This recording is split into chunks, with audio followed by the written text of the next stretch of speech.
Hey guys, welcome to episode 12 of series 2 of the greatest wrestling show ever. We are, of course, in the greatest wrestling tournament ever, which will be wait to see. And to be honest, I think with the final we're going to end up, it's a bit of a misnomer.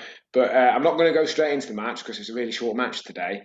I've figured it out though, Lee. I've worked out how we're going to make it work. So there's been good news. Woo! There's been good news. So what's happened is the Ultimate Warrior's tried to hold us up for 100 grand before his match.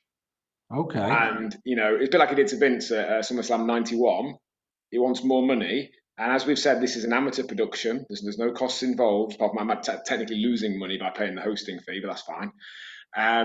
So I said no. I mean, he's also dead, but let's just go off the 100 grand that he's holding us up for. And so I looked, and normally, if someone like was essentially disqualified or withdrew, or however you want to look at it, you would look at the kind of loser of the previous round's match. Now, if you remember, the Right. previous round was Warrior versus Andre the Giant, Yeah, and classic. he was awesome. And I looked, and if you remember, we used the Survivor Series, whatever it was, 1989 match, and Andre was actually the first one eliminated. So I don't think it would be fair if he went through, because he actually came last in that match, in essence. Okay. Now, the last one eliminated was Bobby the Brain Heenan. Now, he's a manager, he doesn't normally wrestle. So I've gone for the elimination before that, which is Arn Anderson. So, by very Oh, tenuous connections, Arn Anderson has gone through to face his best friend, Ric Flair. yeah. Do you see what I did? Love it. Absolutely love it. It took a bit of doing, but we made it work. Now, we've got a couple of options in terms of the Ric Flair match. They did have one famous match at Fall Brawl 95, but the wrong person wins that one for it to work. Having had a look on cage matches, they did have another match on Monday Nitro, which does work. So that then puts us through. Let me just check out if I've worked this because I'm confusing myself now. We've got the winner of this match, which is Brock Lesnar versus Goldberg, will take on Roman Reigns, who's already through. The winner of the now Arn Anderson versus Ric Flair match will take on Scott Hall. So the winner of those matches will face each other in the grand final, and I think we can make it work. I think we can end up with a Lesnar versus Ric Flair final, an 8 minute match on Monday Night Raw in 2002. It's Fantastic. not a WrestleMania main event, but it works. No, love it. Tenuous, but anyway. Right, so this week's match is, as we mentioned before, it's the Universal title match from WrestleMania 23, April the 2nd, 2017. Defending champion Goldberg versus Lesnar. They had two other high profile matches. The previous one has been referenced on a previous podcast. That was Survivor Series 2016, the one that goes 86 seconds, which is even shorter than this one. They did have a longer match at WrestleMania 20, but the wrong person wins it. So I didn't choose that one. Anyway, so if anyone is watching along, Lee, you better be ready with the quiz questions because we haven't got time to mess about. Yeah. WrestleMania 33 with 3 hours 44 minutes 23 seconds in. We're pressing play in 3, 2, 1. Off we go. So this is a nice looking set, isn't it? Look at that. Yeah. Wow. Look how many people there are.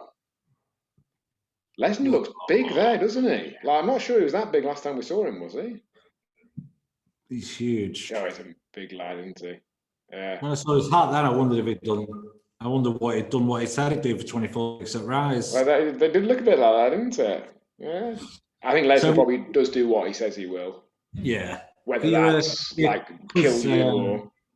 your quiz questions today, because obviously because both of these you've already been quizzed on them already. That's true. Yeah. So this quiz is purely focused on WrestleMania 33. Ooh, interesting.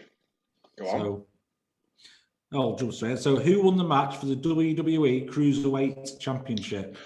Wow, and I don't know the participants. So 2017. So the Cruiserweight title had come back to the winner of the inaugural Cruiserweight Classic, which was probably 2016, which was TJP. Is it still him or has it moved on by that point? I'm going to go. I'm just going to say TJP, TJ Perkins. It was Neville. Was it Neville against Austin Aries? Yes, let's say that. Yeah. Well, funnily Missed enough, it I by did that consider little bit. that, but in my head, that was a year or so later.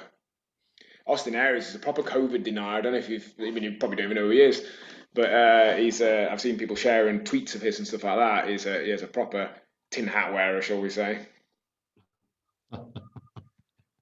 Disappointing, 0 from 1. Funnily enough, actually, I did skip down the match listing on the way to get to this one, but there's only one thing I noticed, which might give me an answer to the next question. What did you notice? Well, I'm going to tell you. What, do you want your next question now? Yeah, I do, yeah, because we haven't got much long. Well, you're 7. Okay, we'll do 2 now, and then we'll actually talk about Lesnar and Goldberg for a Right. change. Which NFL player interfered at the end of the Battle Royale? NFL. So it's not Shaquille O'Neal. I remember him doing something at one point. Is it Gronk? Yeah. Yes. Well done. Full marks. Right, here we go. Goldberg's coming out of his changing room with the Universal title on. So he still looks actually pretty stacked there, more so than he did in his last couple of appearances. Now, if WrestleMania had gone according to plan last year, we could have gone with Goldberg versus Roman Reigns, because that was the original intention. Of course. Goldberg, if you remember, beat The Fiend for the Universal title in Saudi Arabia and was due to presumably drop it to Roman Reigns, but then had to drop it to Braun Strowman instead.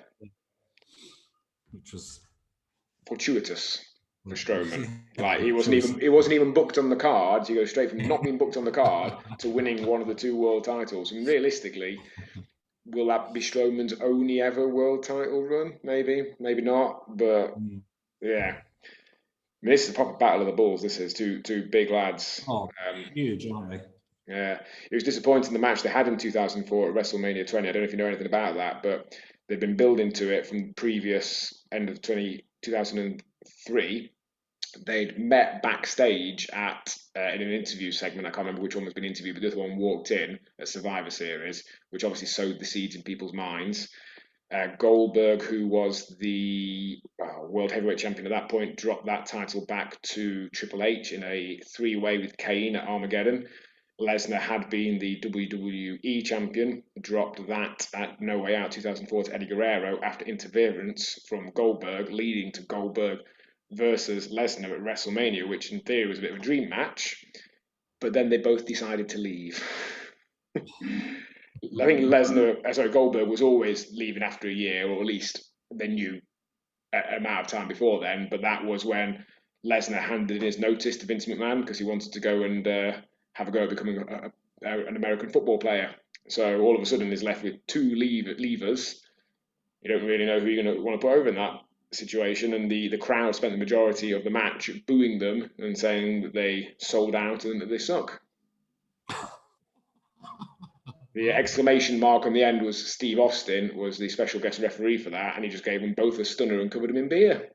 And then we didn't see Lesnar again for, I want to say, 8 years, and Goldberg for, what would it be? 14 years, would it be? Yeah, 40, no, Yeah.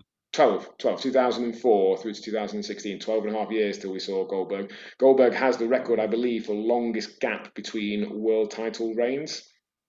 Even Bob Backlund, who seemed absolutely prehistoric when he beat Brett for the title in '94, was actually less than 11 years removed from his previous world title reign, whereas Goldberg at this point is just shy of 13 years between title reigns. Wow. Incredible. Particularly funny as well because Goldberg was very critical of a lot of the older guys in WCW. So when he's like 33 or whatever he is in 1999 and Ric Flair's 50 and some of the other guys are still hanging around, he's very critical of them being old and taking the spotlight from the young guys. And then 20 years later, when offered loads of money to do the same. No, they can't keep him away. I mean, at least in his defence, he hasn't been hanging around progressively sullying his reputation. He did.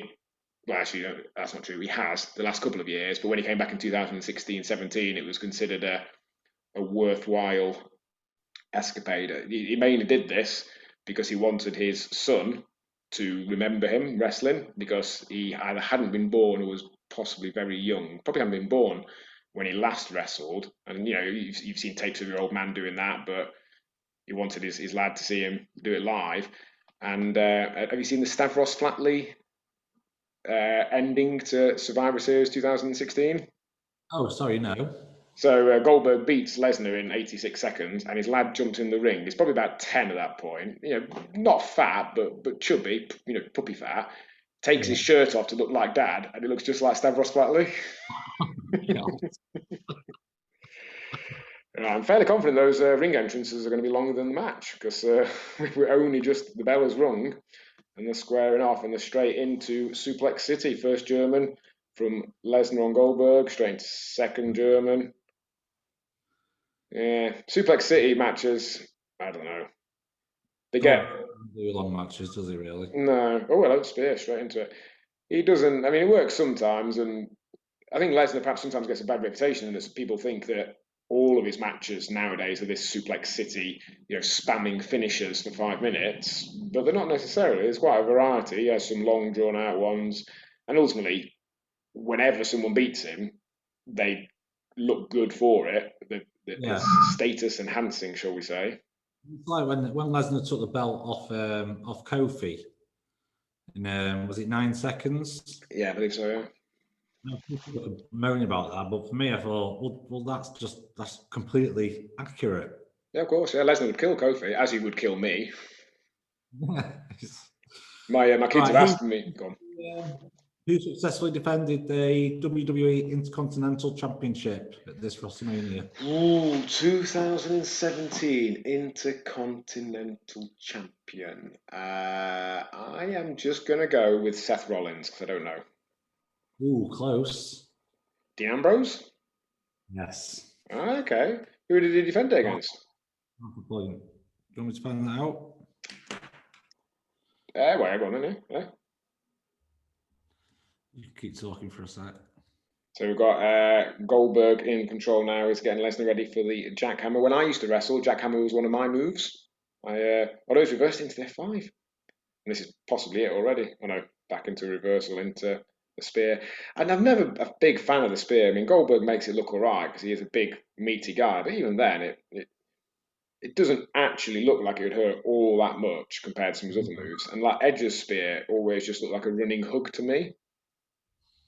Didn't actually look. The only spear I really remember thinking it hurt was Rhino's. Now, you might not be familiar with Rhino. He was a ECW champion, the last one before they were brought out by WWEF, and had a run in WWF and in TNA afterwards. His spear looked like it hurt.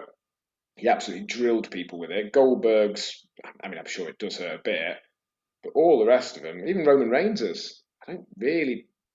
I'd be fairly happy taking a spear off Roman Reigns. Yeah, I think for me the only time when they look effective is when they get speared into something. Exactly. That's what Rhino used to do. He used to spear women often through tables. And that's why I remember it being. I think you told me that before, actually. Yeah, Yeah. he's definitely good before. Also, as well, they very rarely get knocked back. They just sort of take a bump from where they are. They don't. You would expect some sort of rugby tackle spear type movement to knock people back somewhat. Yeah. Did you find out who Dean Ambrose defended the Intercontinental Championship against? Well, now I've just really found the page. Oh, Lee. Oh, it's slow. Right, Lesnar's taking Goldberg's Suplex City now. That's another couple of Germans in a row. I think we must be closing in on the finish. So Dean Ambrose defended the IC against Baron Corbin. Dean Ambrose won by a pinfall after nailing Corbin with his Dirty Deed finisher. Now, you're lucky that Vince isn't here because Vince doesn't like it when you call it the IC title. You have to use the full word. Sorry, That's on Vince's naughty list of words that you can't use, like wrestler, for example. not just podcast mode. What other questions have you got for me? Okay.